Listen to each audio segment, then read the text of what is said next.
这是一部结局神反转的高分悬疑片，不看到最后一刻，你绝对猜不到谁是最后的赢家。男主小帅是一家大型广告公司的精英策划，人不但长得十分帅气，业绩也非常的出色，所以年纪轻轻就拥有了我们一生都在追求的梦想。然而好景不长，在公司换了一位副总裁之后，小帅的工作就发生了巨大的变化。新副总裁叫老葛。这天在一个会议上，小帅给老葛汇报了自己的推广项目，然而却被他一口否决。小帅对此很不服气，这可是他忙活了半年之久才拿到手的项目，于是站起身准备发表一下自己的意见。结果可想而知，他还没说意见呢，就被老葛痛批了一顿。当天晚上，气愤的小帅就来到老葛家附近，准备搞点恶作剧泄愤一下。正犹豫时，小帅意外看见一个女孩从老葛家翻墙出来，随后又鬼鬼祟祟地离开。在好奇心的驱使下，小帅悄悄地跟了过去，想看看到底是什么情况。只见女孩来到一家酒店，小帅则站在不远处观望。女孩想开一间房，却被告知已经没有了。这时小帅才放下了戒心，他猜到这个女孩应该是老葛的女儿树里，于是便上前搭讪。女孩不想搭理他，准备离开，但听到小帅叫出这个名字的时候，女孩瞬间就愣住了，连忙问他是什么人。小帅上前自我介绍，自称是老葛的合作伙伴，随后还说出看见女孩从墙里翻了出来。女孩生气的想要离开，却被小帅一把拉住。紧接着小帅还威胁女孩，如果不听他的话，就要打电话给他的父亲，告知他在这里。女孩也是无奈，找个借口说是要去洗手间，等会出来再聊。不一会，女孩真的走了出来，找到小帅，还承认自己就是老葛的私生女葛城树里。3年前，她的亲生母亲不幸去世，随后就被老葛接了过来，一起生活。在这里，她总是被后妈和同父异母的妹妹千春欺负，父亲老葛也是对她不管不顾。树里说已经恨透了那个家，表示再也不想回去了。小帅听完后很是同情树里，因为他自己也是被老葛伤害的其中一员。紧接着考虑到树里没有住的地方，身上也没有现金，小帅便决定收留他一晚。起初树里还担心着小帅是否对他图谋不轨，但随着小帅把自己和老葛之间的恩怨全都说了出来，树里也逐渐放下了戒心。2名受害者就这样感同身受。随后树里提出了一个令人喷饭的想法，既然我们2个都这么讨厌那个老家伙，不如一起报复他一下。树里说我们可以自导自演一起绑架案，向老葛索要一笔赎金，然后我就可以逃离这里。小帅听完树里这个荒唐的想法，一口回绝，怎么可以放弃自己的大好前程去犯罪呢？可第2天发生的事情就让小帅瞬间改变了主意。小帅拿着修改好的策划案去找部门经理，结果却被告知他已经被老葛踢出了策划团队。小帅气的话都说不出来。此刻他也恨透了那个老家伙。晚上回到家后，小帅主动提出了要和树里合作，决定狠狠地报复一下老葛。这个女孩是个狠人，她竟然联合一个陌生男子，自导自演了一起绑架案，只为报复自己的亲生父亲。2人制定好绑架计划后，就开始行动。小帅先是来到老葛家门口，将树里的一件衣服扔了进去，随后又用换了 IP 的邮箱，以匿名的方式给老葛发了一封邮件，要求老葛在3天之内准备好3亿日元赎自己的女儿树里。紧接着又让老葛去指定的论坛上用暗语和自己取得联系。做好这一切之后，小帅还分析了老葛收到邮件后即将会采取的措施。富豪的女儿被绑架，当地的警方肯定会秘密成立一个特别小组来经办此案，而参与查案的人员也都是警队的精英。小帅对此做出了周密的计划和安排。第2天，小帅还是像往常一样去上班，而树里则必须留在这里，哪都不能去。到了公司，小帅在论坛上看到了老葛的回复，表示钱没有问题，一切要求也都会服从，但是要先确认树里的安全。晚上回到家，小帅就把树里绑了起来，拍了照准备发给老葛。一切都按照计划进行得非常顺利。然而这时，树里突然想起了一件事，这件事打破了他们的计划。树里说自己从家里面跑出来的那个晚上，曾给远在国外的闺蜜留过一条言，说想借助她那边的空房子暂住一段时间。小帅听完瞬间就头疼了，如果这条留言被发现了的话，那么他们的计划就有了破绽，搞不好全都会泡汤。于是2人第2天就开车来到郊外的闺蜜家，准备去删除那条留言。树里负责去执行，小帅则在车里等待。这时一个警察突然过来，原来是有人举报他违章停车堵住了路口，还好没有调查小帅的身份，只是让他停到了不远处的车位上。不久后，树里删除了留言准备回来，小帅把他带进了一个破旧的小旅馆里。他想到了一个点子，用旅馆房间的电话打给他的父亲求救。这么做是为了迷惑警方，让他们认为绑匪和人质都在这里，而且还能向老葛证明树里没有受到伤害。随后，树里带着小帅来到附近的海边，说起以前在这里发生的故事。两人也在此刻交换了自己的秘密，聊起了各自的童年。两人之间也在这一刻产生了情愫。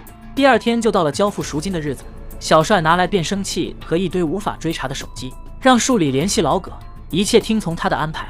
首先，他让老葛的妻子一个人带着赎金去市政厅，随后让老葛前去市政厅等待，把赎金转移到自己的车上，以防万一。因为一开始的那辆车很有可能被警方安装了定位器。然后小帅又指示老葛去银行把赎金全部换成旧钞，分别装进3个纸箱，并让老葛将车开到指定的位置。小帅在远处用望远镜观察并指挥着一切，直到附近没有可疑人员，才让老葛下车离开。而在此之前，小帅也匿名联系了一位同事，说副总裁因为突发意外有急事，想让他帮忙，去到一个停车场把3箱重要的资料送回公司。由于是帮新副总裁办事，这位同事那是相当的卖力啊，事情比想象的更加顺利。3个箱子被送到指定地点，小帅和树里将赎金平分后装进了2个行李箱中。就这样，到了假绑架案的最后一步，释放人质。小帅用黑布蒙上树里的眼睛，随后驱车离开。一场2个人自导自演的绑架案，看似就这样画上了圆满的句号。然而事实并非如此，真正的精彩才刚刚上演。1周后，小帅以为这一切都早已结束，可当他心血来潮再次打开论坛查看自己的成果时，眼前的一幕让他直接傻了眼。无数个帖子在论坛上面说是已经交付了赎金，但是女儿树里却迟迟没有回到家。随后一个新闻的播报更是让他为之震惊，电视上播出了树里失踪的消息，而电视上树里的照片是他从未见过的一个陌生女子。这究竟是怎么回事呢？这部精彩的东野圭吾悬疑神作，剧情反转不断，不看到最后1分钟，你绝对猜不到最后的赢家到底是谁。小帅一个人走在街头，一个更可怕的新闻在此刻传来。不远处的大屏幕上正播报着一则突发新闻，警察在郊外的海边找到了树里的尸体，并且在现场发现了车轮痕迹，怀疑是凶手开车来到这里进行抛尸。紧接着新闻上还播报了树里的死亡时间，就是树里失踪的那天晚上。小帅看完直接被惊呆了，没想到他被那个女孩给陷害了。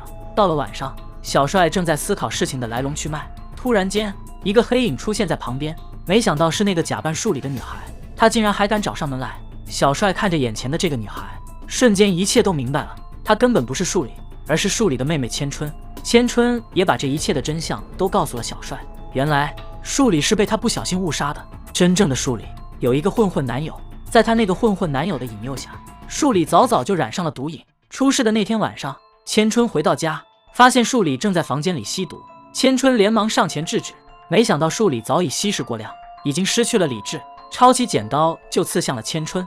在一阵混乱中，千春一不小心失手误杀了树里，之后才从家里逃了出来。在酒店里遇到了小帅，被小帅发现后，千春心生一计，找个借口说是上洗手间，其实是悄悄来打电话给父亲老葛。千春将这一切都告诉了父亲，向父亲坦白了自己误杀树里的事情。父亲当然对千春更是疼爱有加，于是立马想到了一个计划，找个背锅侠为千春背上这口大黑锅。在老葛的指示下，千春扮演着树里的角色，欺骗了小帅，目的就是要把自己的罪行嫁祸给他。小帅听完瞬间也说不出话来，他质问千春对他有没有真心过。千春冷漠着回答，这段时间他们之间发生的全都是假的。突然间，小帅感到头一阵眩晕，原来是千春在他的酒杯里下了安眠药。小帅倒在地上，眼前一黑。千春俯下身子吻了小帅一下，随后转身离开。紧接着，千春来取小帅为他藏好的那份赎金，结果却发现小帅竟然把全部赎金都留给了千春。千春也在这一刻瞬间有被感动到，眼泪差点流了下来。接下来千春会改变计划吗？请接着往下看，剧情即将再次出现反转。第二天，小帅再次醒来，发现自己竟然还活着。随后他接到一个电话，是老葛打来的。小帅应约来到一家餐厅，一见面，老葛就向小帅坦白，声称昨晚趁小帅昏过去时，他已经把千春去过那里的痕迹全部处理掉了。接着还说他所做的这一切，包括把树里的死嫁祸给小帅，其实都是为了保护家人。小帅则指责老葛，你不过是想维护自己的名声，别把自己说得这么高大上，你不就是怕外面的人知道你有一个会吸毒的私生女吗？看来小帅的话语直击老葛内心，老葛瞬间面容失色。就在这时，一个女人突然出现，她是老葛的妻子。小帅看着那个女人已经说不出话，这不就是去郊外那天举报他违章停车的那位吗？原来他这样做的目的就是为了找个警察做目击证人。小帅突然明白了，千春说要去那里删除留言，这根本就是他们全家设好的圈套。紧接着，老葛得意地告诉小帅，这场天衣无缝的布局，你已经彻底输了，认清现实吧，你没有一点证据来自证清白。最后，临走前，老葛还说出了一个关于千春和小帅的秘密，说是千春已经爱上了他，但是现在的你们没有一点可能了，因为警察马上就会来逮捕你。说完，老葛和他的妻子优雅地离开了这里。随后，小帅打电话给千春，表明了自己的真实想法，对着千春说自己也深深地爱上了他，但是事情发展到今天这个地步，自己也别无他法，只能跑路，希望千春能和他一起逃离这里，像一开始说的那样，找一个没有人知道他们的地方，幸福的生活在一起。接着还说自己已经订好了2张去往国外的机票，千春的那张已经交给了机场人员保管。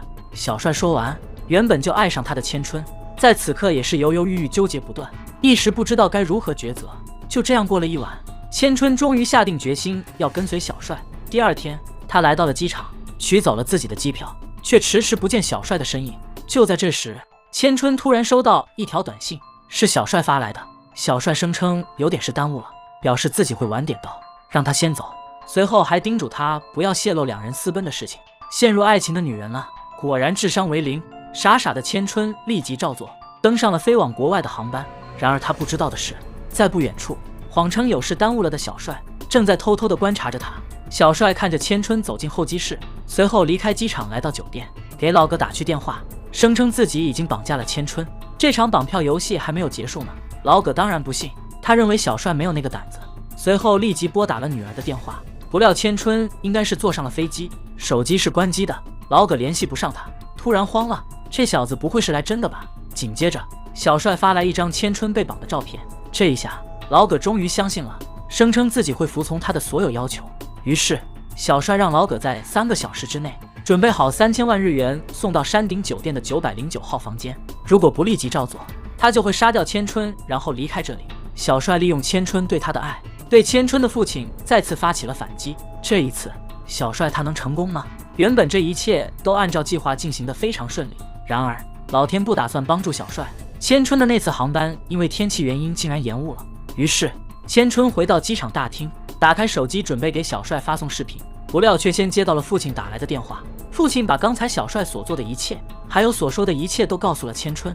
千春伤心欲绝，马上打了一辆车赶往交易地点山顶酒店。老葛也在驱车赶来的路上。